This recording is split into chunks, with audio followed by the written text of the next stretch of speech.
Son las 23 horas con 31 minutos, estamos en el segundo sector de hora 23. Les decía que íbamos a conocer la otra cara de la medalla en el conflicto médico. Y estamos precisamente con una alta autoridad del órgano ejecutivo. Se trata del ministro de Minería, César Navarro. Ministro, buenas noches, bienvenido a hora 23. Gracias, Juan Pablo, buenas noches. La especialidad, su campo particular es la minería. Ayer le formulaba la siguiente pregunta que se la reitero a usted y usted seguramente la va a responder con solvencia porque es el encargado del sector. Parece que en el gobierno hubieran valoraciones distintas para negociar con los sectores sociales. Hace poco más de un año, en septiembre, recordará el conflicto con los cooperativistas mineros, llegaron al bloqueo de la ciudad de La Paz y en ese caso fue el gobierno el que pidió dialogar sin que se suspendan las medidas de presión. No ocurre lo mismo con el sector médico. Ustedes están pidiendo que levanten una medida de presión, la atención en los hospitales para poder dialogar. ¿Por qué duros con unos, menos duros o suaves con otros? No. El año pasado, cuando tuvimos el conflicto en octubre con los compañeros cooperativistas, de hecho, las tres conversaciones que tuvimos, porque hubo tres momentos, lo que sí se acordó fue que se iba a empezar a discutir los puntos planteados con las cooperativas una vez que levanten las movilizaciones. Y de hecho, en la última reunión que sostuvimos a mediados de octubre tuvo ese sentido. Firmamos un documento y en el documento ellos tenían que responder en el plazo de 10 días la respuesta que el gobierno había entregado orgánicamente a las cooperativas y en el tiempo que respondían prácticamente levantaron las movilizaciones. Entonces no hubo una negociación, sino un intercambio de opiniones con los dirigentes.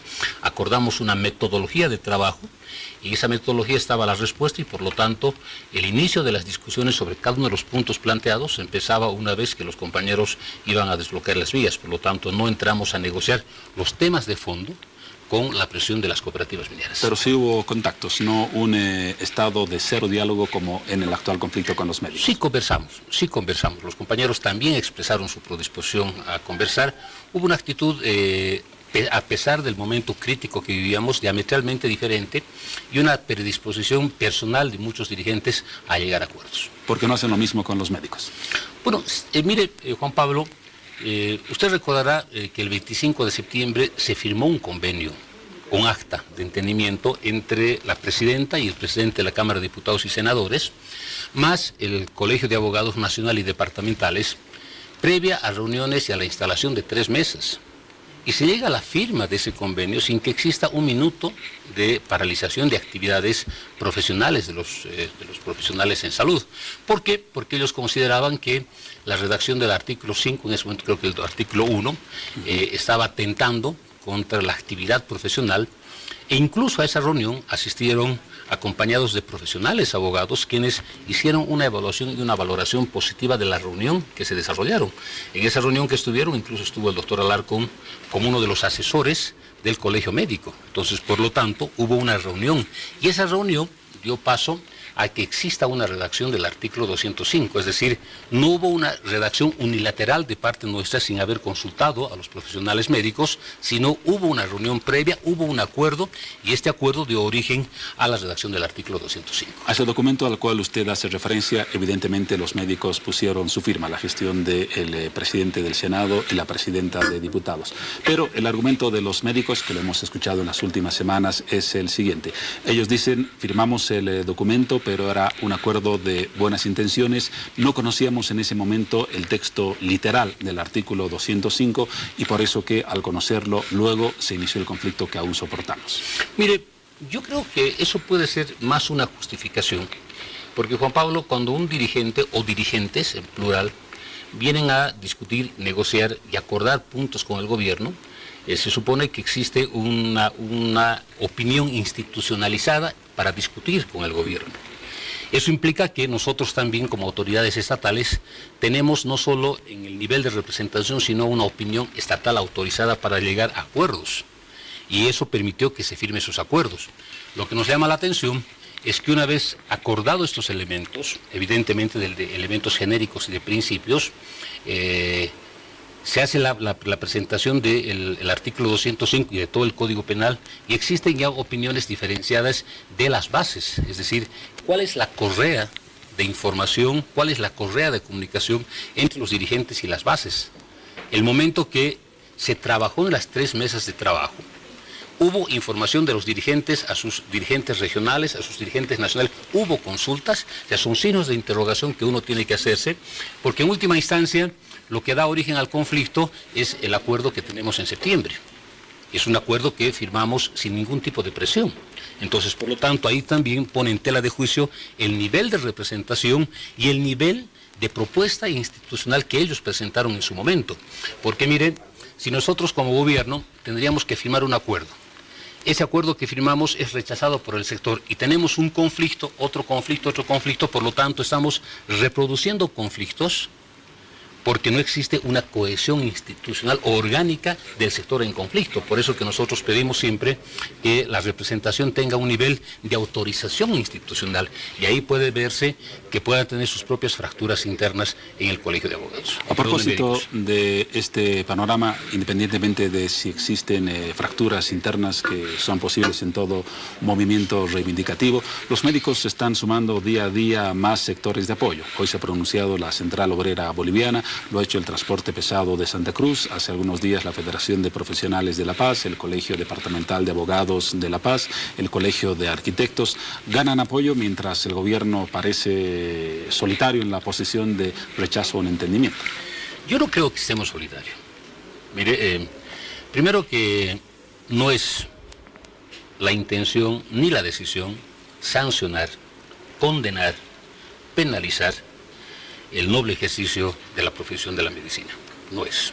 Yo tengo parientes que son médicos, tengo sobrinos políticos y carnales que son médicos, ¿no? Pero también he sido víctima de negligencia médica con mi señora madre. ¿Usted en su familia? Sí, yo. Y puedo ser testigo de ese hecho. ¿Y se llegó a verificar que fue negligencia médica? Con mucha claridad. Pero también tuve la suerte de contar con un pediatra que tuvo decisiones y acciones cuando mi hijita menor, Cantutita, tenía cerca de años. Sí, mi hijita Cantuta. No había una medicina en la Caja Nacional de Salud en Potosí. Él personalmente salió, fue a su clínica y trajo la medicina que mi hija requería. Entonces, hay profesionales de esa envergadura que merecen todo, pero todo el respeto. Yo lo digo así con mucha claridad, pero lamentablemente existen otro tipo de profesionales. Lo que busca es sancionar la mala práctica, no sancionar a la profesión de ninguna manera. Puede haber pronunciamientos, apoyos, adhesiones a la movilización de los señores profesionales médicos, pero también preguntémonos, ¿cuál es el fin inicial y supremo del ejercicio de la profesión médica? Es el ser humano. Es usted, soy yo, somos nosotros. Y si nosotros obviamos esa obligación que tenemos porque nos hemos formado académicamente para salvar la vida, pueden tener adhesiones de uno u otro dirigente político, de alguna otra organización, y no se está tomando en cuenta el valor humano de miles y miles de seres humanos en todo el país que no tienen atención médica, que se han postergado cirugías, que tienen grandes problemas.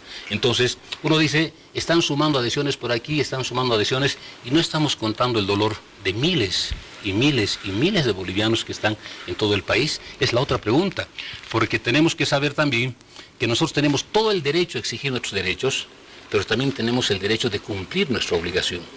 Ahora, el conflicto está en un punto muerto, ya lo hemos dicho en varias oportunidades los periodistas y hasta nos están faltando palabras y términos para graficar una situación que casi es reiterativa. Hoy podríamos decir que está remuerto porque ha habido una carta del Colegio Médico de Bolivia pidiendo el diálogo y una respuesta del gobierno indicando que no va a dialogar mientras no se reanude la atención hospitalaria.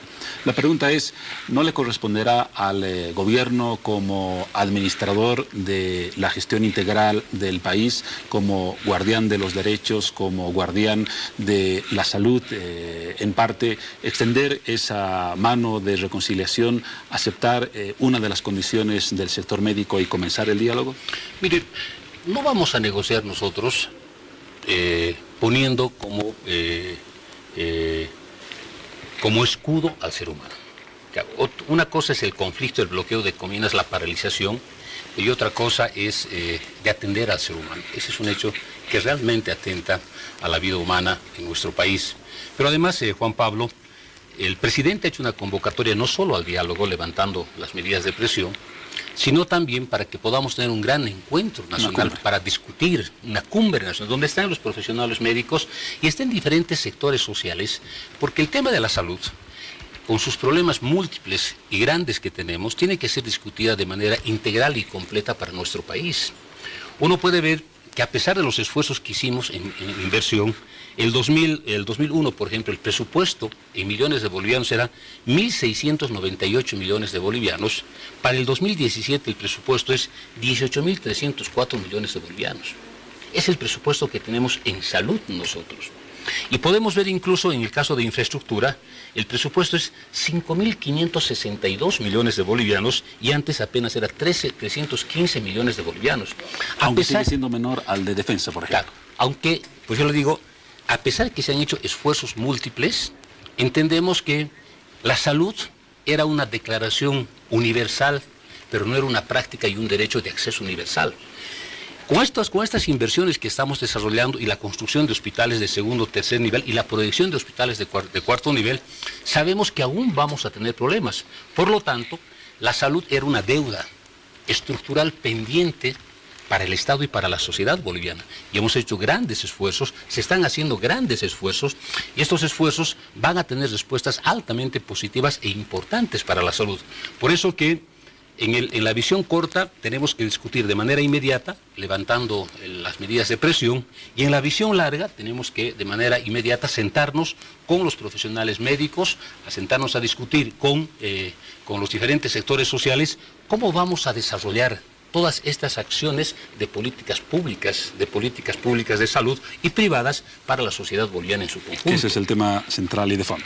Como lo anticipé, le voy a leer algunos comentarios y en el final de la entrevista de personalidades críticas con el gobierno y con este manejo de la gestión del conflicto médico para que usted también brevemente me las responda. Carlos Mesa dice lo siguiente: el país está confrontado, el gobierno tiene que entender que el diálogo tiene que basarse en la condición y la capacidad de ceder en aquellas cosas en las que la sociedad cree que hay excesos. El país no está confrontado, yo no creo que los médicos sean el 100% de la población y el país esté enfrentado con el gobierno. Yo creo que la apreciación de Carlos Mesa sigue siendo excesivamente abstracta, subjetiva. Yo creo que parece más un comentarista deportivo que una persona seria. Guido Micma, secretario ejecutivo de la ACOP, él dice: con la aprobación del Código Penal sin consenso ha habido una gran traición del gobierno al pueblo boliviano. Guido Micma no se reunió con las bases de la Central Obrera. Guido Micma se reunió con gente ex dirigentes y no participó ni los petroleros, ni los mineros, ni el magisterio en esa reunión. Es una opinión personal de él y no de la Central Obrera Boliviana. Juan Yucra, secretario ejecutivo del Transporte Pesado de Santa Cruz, él dice: todo el código debe ser revisado y no solo algunos artículos. Mañana estamos saliendo con todos nuestros camiones a marchar y si es necesario a bloquear. Queremos hacer conocer al ministro de Gobierno que si quiere guerra la va a tener. Estamos pidiendo que el pueblo sea escuchado por las autoridades. Yo creo que eso es más provocación y amenaza, pero esa definición de que todo el código está mal, yo creo que es no una exageración, sino es un desconocimiento de la constitución misma del Código Penal, y más bien es una consigna de movilización. Es decir, si uno le pregunta cuáles son los elementos que afectan al sector, él dirá, serán el artículo tanto, pero no va a poder hacer una explicación. Por lo tanto, yo creo que es una utilización de una ley o de un título de una ley para generar un discurso y una movilización.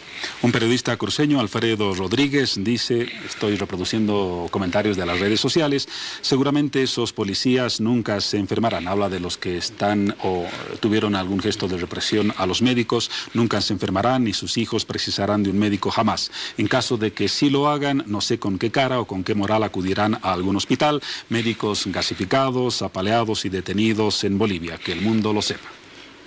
Yo creo que es una amenaza temeraria, es decir, en este momento mantener el orden implica que el día de mañana no tendrás derecho a esto. Yo creo que es una amenaza temeraria inaceptable. Gracias, ministro, por sus valoraciones, su reflexión final para cerrar esta entrevista respecto a este tema.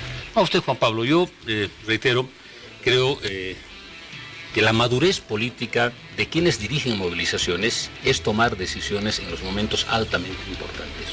Los dirigentes han hecho y han logrado hacer movilizaciones nacionales en fechas incluso críticas, pero también tienen que tener la capacidad para que nos podamos sentar y discutir de manera inmediata estos elementos. El vicepresidente ha dicho con mucha claridad se levante el bloqueo y de manera inmediata, o el paro, y de manera inmediata nos sentamos a discutir con las altas autoridades, incluidos nuestro presidente. Por lo tanto, las puertas no están cerradas, y apelo a la madurez y a la reflexión de los señores profesionales. Yo creo que existe miles de médicos en el país con una capacidad altamente importante para salvar vidas, y tenemos que avanzar con ellos en construir una salud pública para el beneficio suyo, mío y de los miles y miles que nos miran en todo el país. Muchas gracias a ustedes. Una vez más valoramos su presencia. César Navarro, ministro de Minería y Metalurgia. Nos vamos a un corte, el segundo en hora 23, y luego volvemos con otros de los temas que anunciamos al inicio de nuestro programa.